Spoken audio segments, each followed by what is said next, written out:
Hello, I'm Richard Chambers. Welcome to A View from the Audit Trail, where I discuss issues and other topics relevant to internal audit professionals around the world.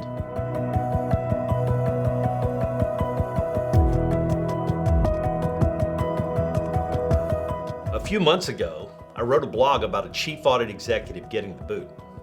That sure did generate some attention from readers, as I expected it might.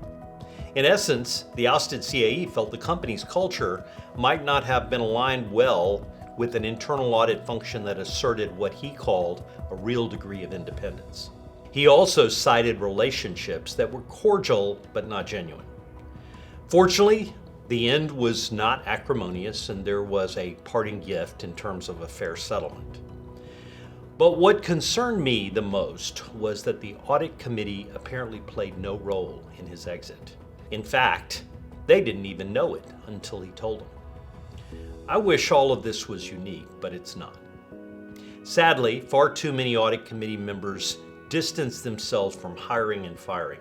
That's bad news for organizations and for internal audit.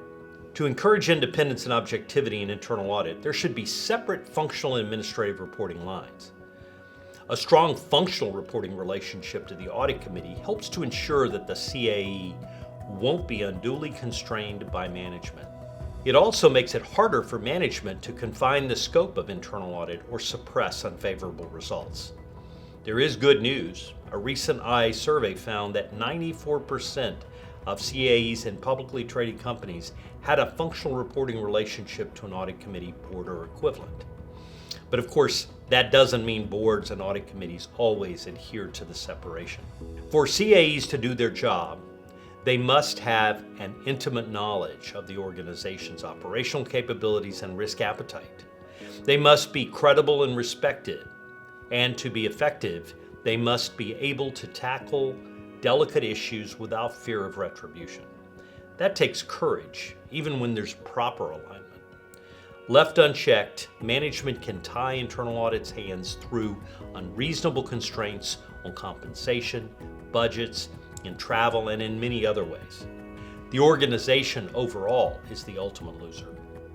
I call on audit committees and boards to be closely involved and attuned to all of the functions and interactions between management and the CAE. Additionally, the audit committee should control the hiring process. This will help to ensure that the CAE not only reports to it, but also has the qualifications and independent mindset necessary for the role. Similarly, audit committees must be heavily involved in any effort to remove the CAE.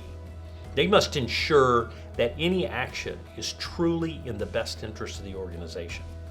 It should not be for the convenience of management. It's disheartening when CAEs are constantly rotated in and out until management finds someone it can easily control. A CAE who routinely carries management's water is of little value to the board or the organization. Boards and audit committees can serve an essential role in good governance.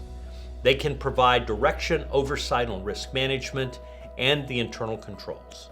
This starts with selecting and appointing the CAE, something that should never be delegated to management. With a view from the audit trail, I'm Richard Chambers.